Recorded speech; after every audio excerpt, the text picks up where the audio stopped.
오늘 우리가 읽었던 이 본문을 가지고 강점으로 살아가는 성도들이라는 제목으로 하나님의 말씀을 나누도록 하겠습니다.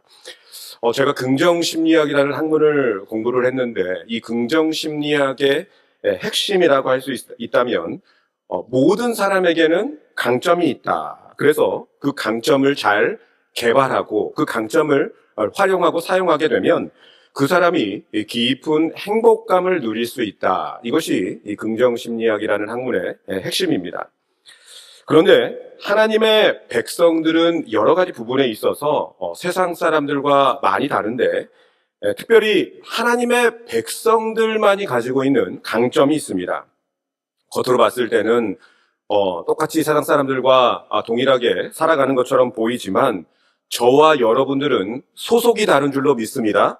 소속이 다르기 때문에 이것은 마치 사도 바울이 예수 그리스도를 믿기 전에 소속된 세계와 예수 그리스도를 믿은 이후에 소속된 세계가 다른 것처럼 하나님의 백성들은 이제는 세상 사람들과는 달리 소속된 그러한 세계가 다른 그러한 삶을 살아가게 됩니다.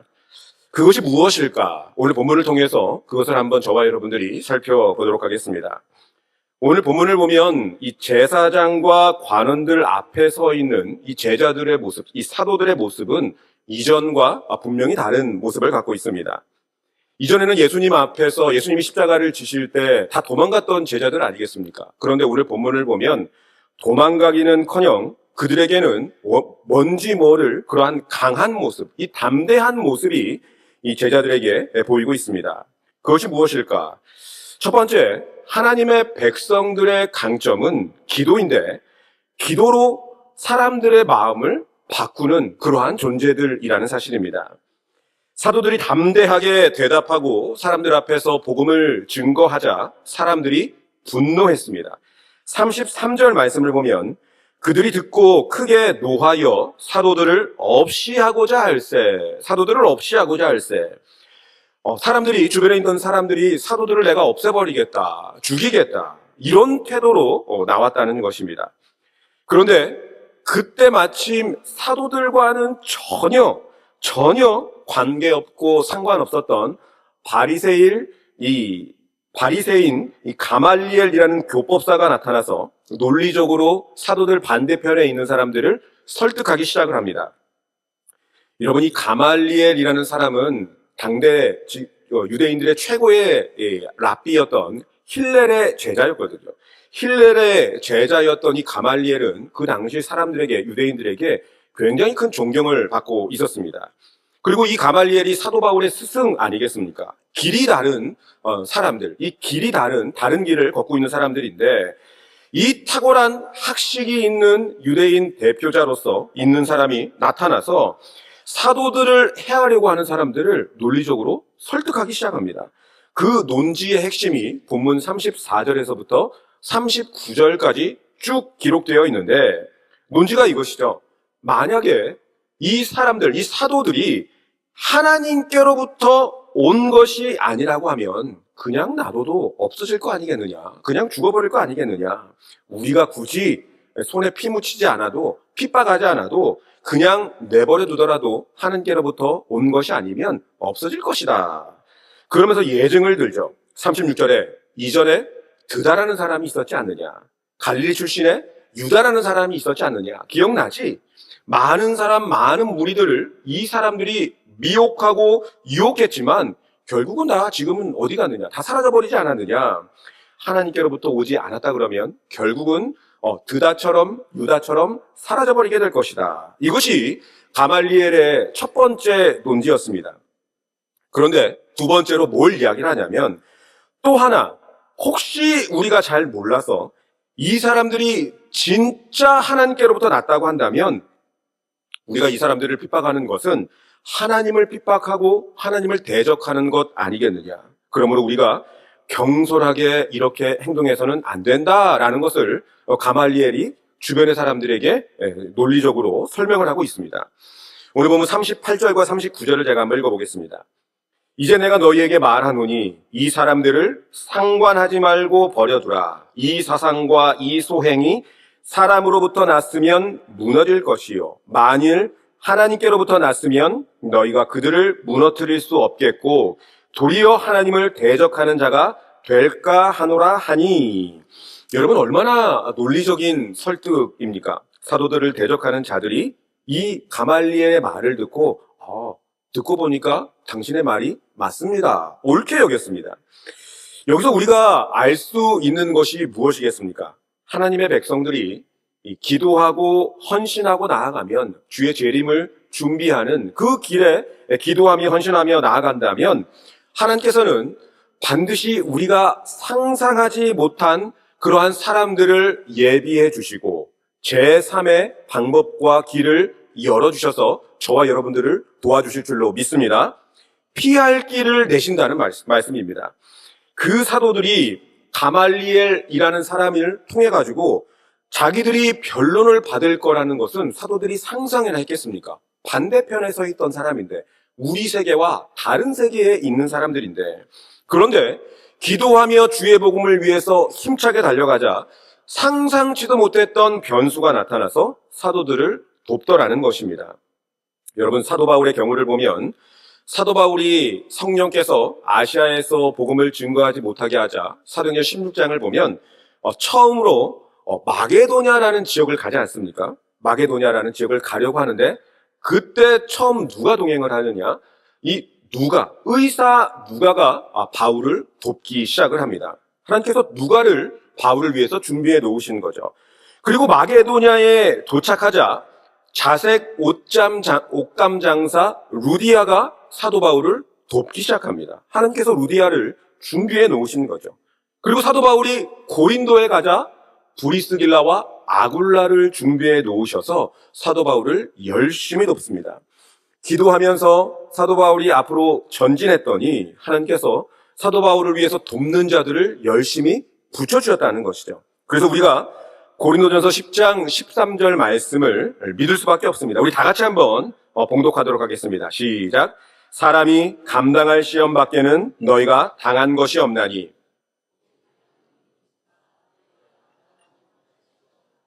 허락하지 아니하시고 시험 당할 즈음에 또한 피할 길을 내사 너희로 능히 감당하게 하시느니라. 아멘. 복음 전하는 사도들을 생각지도 못했던 가말리엘이 와서 돕습니다. 그래서 이 사도들은 위기를 모면하고 어려움을 피하게 된 것입니다. 혹시 이 자리에 계신 우리 성도님들의 삶 가운데 고난과 핍박과 어려움에 빠지신 분이 계십니까? 저와 여러분들이 다시 오실 예수 그리스도의 길을 준비하고 있고 만약에 하나님 앞에 이 부분에 대해서 간절히 기도하고 나아간다면 하나님은 반드시 우리가 상상할 수 없는 사람들을 예비해 주시고 제3의 길을 열어주셔서 우리를 도와주실 줄로 믿습니다.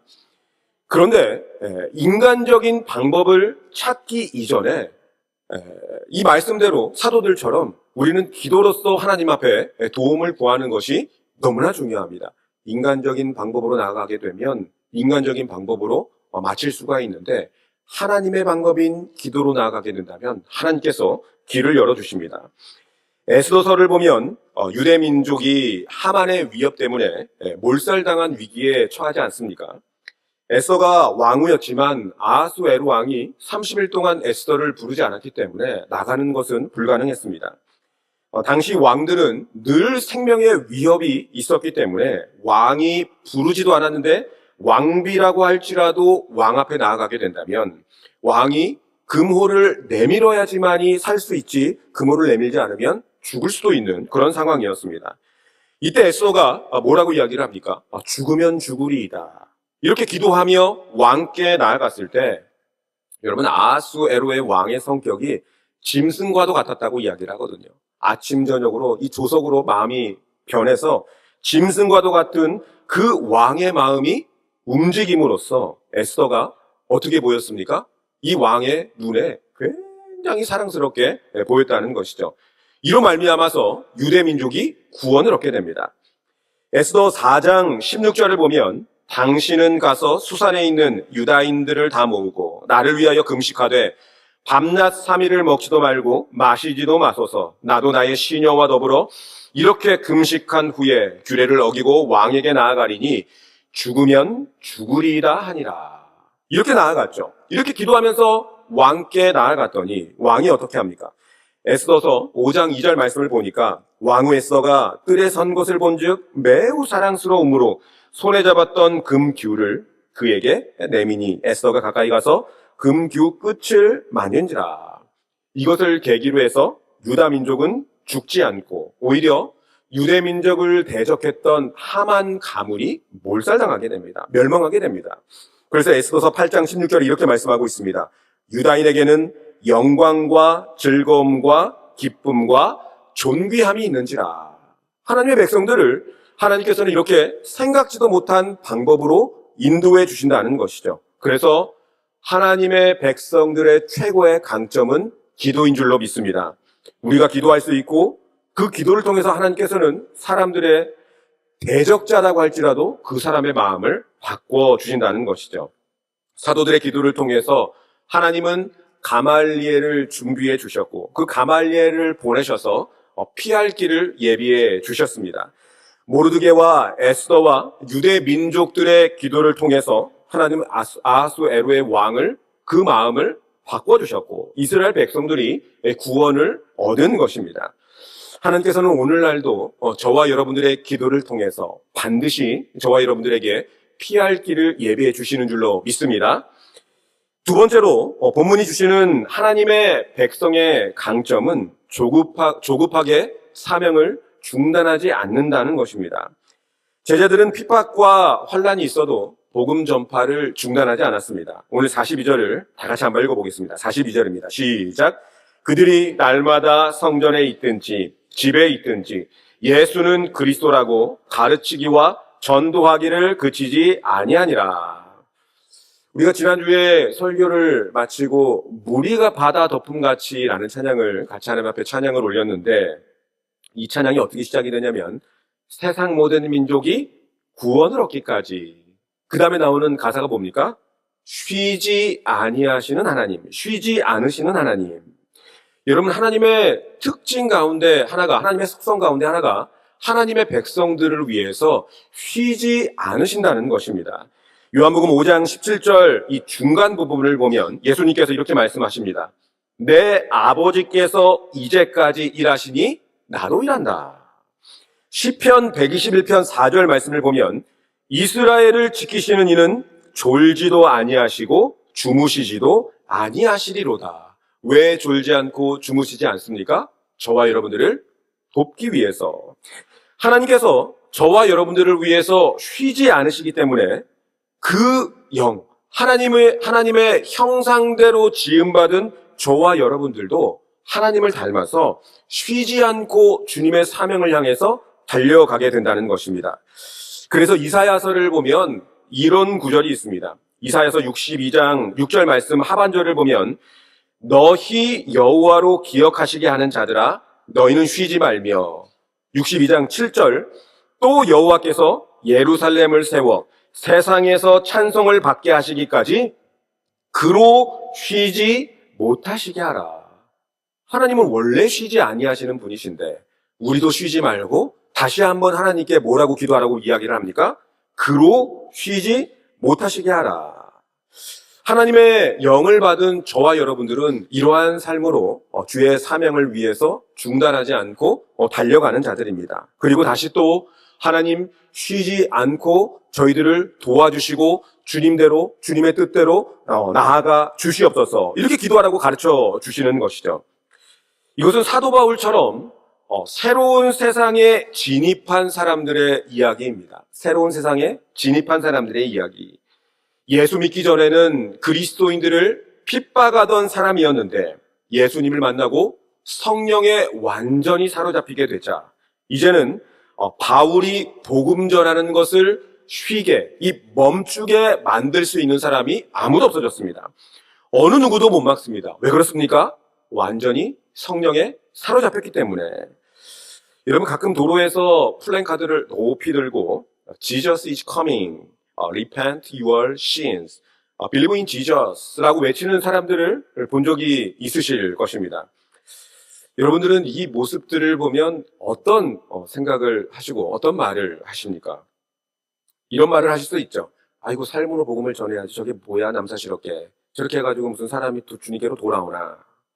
이렇게 생각하시고 말하십니까? 아니면 그 모습을 보면서 도전을 받으십니까?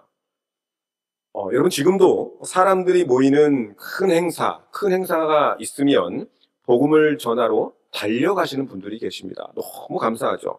예수님이 곧 오신다고. 그래서 회개해야 된다고. 예수 믿고 구원받으라고 소리 높여 외치시는 분들이 계십니다. 누가 시켜서 이런 일들을 하시는 것도 아니고, 하지 말라고 막는다고 포기하실 분들도 아니고, 완전히 하나님의 영에 사로잡혔기 때문에 이렇게 복음을 전하러 어디든지 달려가는 것입니다. 예전에 제가 신학대학원에 다닐 때 기독교 윤리를 가르치셨던 그 교수님이 계셨는데, 총신대 입구가 4호선에 있지 않습니까? 총신대 입구 이수역에 오다가 이 교수님이 한 번은 이 경마공원역에서 내리는 사람들의 얼굴을 봤다고 합니다. 경마공원역. 늘 이 도박에 빠져 있는 사람들이 많지 않습니까? 그런데 이들의 얼굴 가운데 뭔가에 빠져 있는, 이 사로잡혀 있는 그런 얼굴이더라라는 것을 말씀해 주신 적이 있습니다. 여러분, 그들이 누가 사로잡고 있습니까? 성령이 사로잡은 게 아니죠. 도박의 영, 이 귀신의 영이 그들을 확 사로잡고 있는 것입니다. 그래서 사람의 힘으로 아무리 강권하고 협박하고 설득하고 이야기를 해도 그 도박에서 쉽게 빠져나올 수가 없는 것이죠. 그래서 한 번은 자기가 너무 잘못했기 때문에 손목을 절단한 분이 계셨습니다. 그런데 손목을 절단했는데 도박장에 가서 발가락으로 화투를 치더라고 하시죠. 발가락으로. 뭔가에 사로잡혀 있기 때문에 사람의 힘으로 이것을 끊을 수는 없는 것입니다. 반대로, 역으로 노방전도를 나가고 플랜카드를 높이 들고 사람들이 모인 곳에 복음을 전하러 가는 사람들, 여러분, 이분들이 누구에게 사로잡혀 있습니까? 성령에 사로잡힌 자들이라는 것이죠. 성령에. 본문의 제자들도 마찬가지죠. 때리고 감옥에 가두고 협박하고 욕하고 그렇게 하지 말라고 그랬는데도 풀어줬더니 또 나가서 사람들이 있는 곳에서 복음을 전합니다. 보통 사람들의 이성으로는 이것을 쉽게 이해할 수가 없죠. 왜 그렇습니까? 그들이 이 성령의 세계, 성령께서 다스리시는 그 세계에 진입했기 때문입니다. 사도 바울을 보면 어떻게 믿기 전에 삶과 믿은 이후의 삶이 이렇게 달라질 수가 있습니까? 얼마 전까지만 해도 우리와 함께 그리스도인들을 죽이기까지 하고 핍박했던 그 사도 바울이었는데, 이제는 핍박했던 그 그리스도가 메시아라고 구원자라고 증거하고 다니고 있습니다. 매를 맞아도 죽을 고비에 처해도 풍토병에 걸려도 높은 산이 가로막고 있어도 그 모든 것을 다 지나서 복음을 전하고 있는 것이죠. 어느 누구도 사도 바울이 복음 전하는 것을 막을 수가 없었습니다. 왜 그렇습니까? 성령에 사로잡혔기 때문에. 그래서 복음 전파를 중단할 수 없었던 것입니다. 여러분, 초대교회 성도들의 사역의 특징들을 한번 보십시오. 42절을 분석해 보면 처음에 뭐라고 이야기를 합니까? 날마다. 특정한 때만 전도한 것이 아니라, 특정한 기간에만, 시기에만 난리법석을 떤 것이 아니라 날마다 찾아오는 사람들에게 복음을 전하고 사람들에게 찾아가서 복음을 전했다고 기록하고 있습니다. 이것을 날마다의 신앙이라고 합니다. 날마다의 신앙. 초대교회의 성도들의 신앙은 날마다의 신앙이었습니다. 날마다 기도하고, 날마다 전도하고, 날마다 그리스도인들과 함께 친밀한 교제를 나누고, 그 다음에 그들이 전했던 내용이 무엇이냐? 예수는 메시아다. 예수는 그리스도다라고 전도의 내용이 확실했습니다. 때로 우리가 복받았다 간증할 수 있습니다. 또 병 나았다 간증할 수 있죠. 예수 믿고 난 다음에 너무나 잘 됐다, 출세했다 말씀할 수도 있지만 이것이 핵심이 아니라 예수는 구원자요, 예수는 그리스도다. 이것을 사도들은 증명하고 전했던 것입니다. 예수님께서 우리의 영혼을 구원하실 분은 오직 예수뿐이시고 우리에게 영생을 주시는 분도 오직 예수님뿐이다. 그래서 그리스도의 십자가 외에는 우리에게 구원을 줄 그 이름 어디에도 없다. 이것을 사도들이 이야기했다는 것입니다. 막연하게 외쳤던 것이 아니라 구체적으로 명확하게 복음을 선포한 것이 이 사도들의 복음 전파였습니다. 이 메시지가 저와 여러분들에게 있어야 되는 줄로 믿습니다. 나에게 1분이 주어진다면 그 1분 안에 예수님이 그리스도다라고 전할 수 있어야 되고, 5분이 주어진다면 그 5분 동안 예수 그리스도께서 나의 메시아다, 나의 구원자다라는 것을 외칠 수가 있어야만 된다는 것이죠. 초대교회 성도들은 바로 이 복음을 가지고 있고 날마다 전했으며 복음 전하는 것을 쉬지 않았습니다. 어떤 방해와 태클과 고난이 있다 하더라도 그의 마음속에 이 복음이 꽉 차 있었기 때문에 이 복음이 흘러나오게 되더라는 것이죠.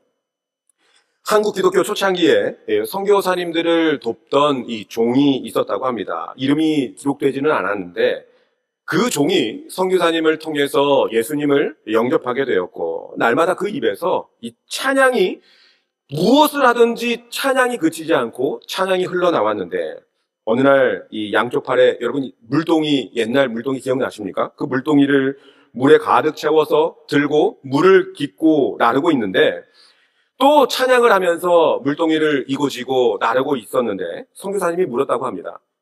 너는 왜 그렇게 가만히 있지를 못하고 찬양을 그렇게 부르니? 라고 했더니 그 종이 하는 말이, 선교사님, 물동이에 물이 가득 차서 흔들릴 때마다 물이 바깥으로 쏟아져 나오는 것처럼 내 영혼에 주님의 은혜가 너무 가득 차 있어서 다닐 때마다 이렇게 찬양이 흘러나오는 거예요. 여러분, 사람은 그 속에 가득 찬 것이 나오기 마련입니다. 코인이 가득 차 있으면 코인 이야기만 나오게 되고, 또 건강이 가득 차 있으면 무슨 얘기를 하든지 약선전을 하게 되고, 그런데 성령에 사로잡혀 있는 사람들은 찌르면 찬양과 복음이 나오는 줄로 믿습니다. 사탄에 사로잡힌 사람들은 찌르면 원망, 불평, 험담, 입만 열면 이런 것들이 나오는데, 하나님의 영으로 가득 찬 사람들은 찬양과 은혜가 흘러나오다는 것이죠. 따라서 저와 여러분들이 성령에 완전히 사로잡혀서 은혜가 가득 차서 예수가 그리스도라고 찬양과 복음이 언제나 흘러나오는 저와 여러분들이 되시기를 주님의 이름으로 축원합니다. 그리고 세 번째, 하나님의 백성들의 강점이 무엇이냐 하면 개방적인 태도, 이 열린 마음을 갖는다는 것입니다. 오늘 본문의 가말리엘을 한번 보십시오. 가말리엘. 폐쇄적이지 않습니다. 개방적입니다. 자기 자신을 이 비판자, 심판자라고 생각하지 않습니다. 현재 이 가말리엘이 이 자기가 속한 세계에서 사도들은 반대편 세계에 속해 있었죠. 맞지 않습니까? 그런데 자기 진영에 있는 사람들이 전부 다 반대편 진영에 있는 사람들, 이 사도들을 비판했습니다. 그럼에도 불구하고 가말리엘은 비판하지 않고 판단하지 않습니다. 모든 판단을 누구에게 맡깁니까? 하나님께 맡기는 거죠. 하나님. 그래서인지 많은 전승들에 의하면 가말리엘과 그의 아들이 회심했고 예수 그리스도께로 돌아왔다라고 전승들이 기록하고 있습니다. 여러분, 성경을 보면 다른 사람을 정죄하거나 판단하지 말라고 합니다. 보복하지 말라고 합니다. 그 이유가 무엇이겠습니까? 심판자가 하나님이시기 때문입니다. 여러분, 이 심판의 권한은 하나님이 그 어느 누구에게도 주신 일이 없습니다. 하나님께서만이 심판하시기 때문에 그 심판자 하나님께 모든 판단을 맡기는 것입니다. 또 하나가 뭐냐면 우리 인간, 저와 여러분들의 판단은 틀릴 수가 있다는 것입니다. 이 틀릴 수가 있다는 마음, 이것이 바로 열려있는 마음이죠. 개방적인 태도입니다. 내가 확신을 가질 수는 있지만, 나도 틀릴 수가 있구나. 다 맞을 수는 없구나. 그래서 틀릴 수 있고 오해할 수 있고 잘못된 선동에 속아서 넘어갔을 수도 있습니다. 그런데 우리가 비판하는 순간, 여러분, 우리가 비판할 때 그 사람이 저 사람은 95%는 좋은데 5%가 문제야. 내가 95% 장점을 얘기하고 5% 단점을 얘기할 거야. 이렇게 비판하지 않죠. 뭔가 잘못했으면 도매급으로 저 사람 전체가 나쁜 사람이라고 비판하지 않습니까? 비판하는 순간 그 사람에게 배움의 기회가 닫혀버립니다. 닫혀버리죠. 그 사람에게도 분명히 장점이 있을 텐데 비판하는 순간 배울 기회가 없어져 버리게 됩니다. 잘못된 부분이 있으면 내 눈에 들어오면 그것을 안 배우면 될 것이고 나에게 반면 교사를 삼으면 됩니다. 그런데 누구라도 비판하는 순간, 욕하는 순간 상대방의 장점과 배울 점들을 다 놓쳐버리게 됩니다. 그래서 여러분 주위에 혹시 비판하는 사람, 부정적이거나 험담하는 사람이 있다면 그 사람은 여러분이 없는 제3의 사람한테 여러분들을 비판하는 사람이 될 것입니다. 저는 지금까지 보면서 그게 정확하더라고요. 내 앞에서 다른 사람을 비판하는 사람은 다른 사람 앞에서 나를 비판하는 사람이다. 저는 이렇게 생각을 하기 때문에 제 앞에서 누구를 비판하지 마시기를 바랍니다. 그래서 이 본문의 가말리엘은 판단을 유보합니다. 하나님만이 심판자야. 내가 판단할 수 없어. 확실한 이단이라고 한다면 하나님께서 심판할 거야. 그러나 이단이 아니라고 한다면 하나님께서 보내신 자들이라면 우리는 하나님을 박해하는 거야. 하나님을 핍박하는 거야. 그래서 우리가 오늘 비판하지 말고 판단하지 말고 평가하지 말고 하나님 앞에 맡기자. 이것이 열린 마음이고 개방적인 태도였다는 것입니다. 사도 바울도 과거에 하나님을 섬기겠다고 또 열심과 충성하겠다고 뛰어다녔지 않습니까? 그런데 그 뛰어다녔던 내용에 대해서 결국은 어떻게 됐습니까? 그리스도를 핍박했던 사람이 되어버렸습니다. 그래서 예수님께서 처음으로 사도 바울에게 하셨던 말씀이 무엇입니까? 사울아 사울아 어찌하여 내가 나를 핍박하느냐 박해하느냐. 사도 바울이 이 말을 듣고 얼마나 놀랬겠습니까? 아니 하나님 지금까지 주님을 위해서 헌신하고 충성했는데 저보고 핍박했다니요. 그런데 지금까지 자기가 했던 일이 전부 다 예수 그리스도를 핍박하는 일이었습니다. 따라서 저와 여러분들의 판단을 유보하고 그 판단과 평가와 비판은 누구에게 맡겨야 됩니까? 하나님께 맡겨야 된다는 것이죠. 그래서 성령께서 우리 마음속에 역사하게 되면 모든 판단을 유보하게 되고 가말리엘처럼 오픈된 마음, 이 개방적인 태도, 이 열린 마음을 갖게 된다는 것입니다. 판단과 험담과 비판하는 마음은 사탄이 주는 마음이죠. 성령께서 주시는 마음은 가말리엘처럼 판단을 유보하고 열린 마음, 이 개방적인 태도를 갖는 것인 줄로 믿습니다. 말씀을 마치도록 하겠습니다. 본문의 제자들을 보면 뭔가에 사로잡혀 있는 모습을 보게 됩니다. 뭔가에 씌인 사람이죠. 누구에 사로잡혔습니까? 성령에 사로잡힌 사람들입니다. 저는 이런 사람들을 광인이라고 부르고 싶습니다. 광인, 미친 사람. 겉으로 봤을 때는 광인처럼 보이고 미친 사람처럼 보이지만 복음을 향해서 성령에 사로잡혀서 끝까지 나아가는 그러한 사람들. 어느 누구도 이들을 말릴 수가 없습니다. 그런데 이들이 갖고 있는, 저와 여러분들이 갖고 있는 최강의 무기가 무엇입니까? 바로 기도인 줄로 믿습니다. 하나님께서는 우리의 기도를 들으시고 예비된 사람들을 준비해 주시고 제3의 길, 피할 길을 예배해 주시는 줄로 믿습니다. 그리고 성령 충만한 사람은 혼자서 판단하지 않고 열린 마음, 이 개방적인 태도, 모든 것을 하나님께 맡기고 내 갈 길을 가는 자들이라는 사실입니다. 이 말씀으로 한 주간에도 승리하시는 저와 여러분들이 되시기를 주님의 이름으로 축원합니다.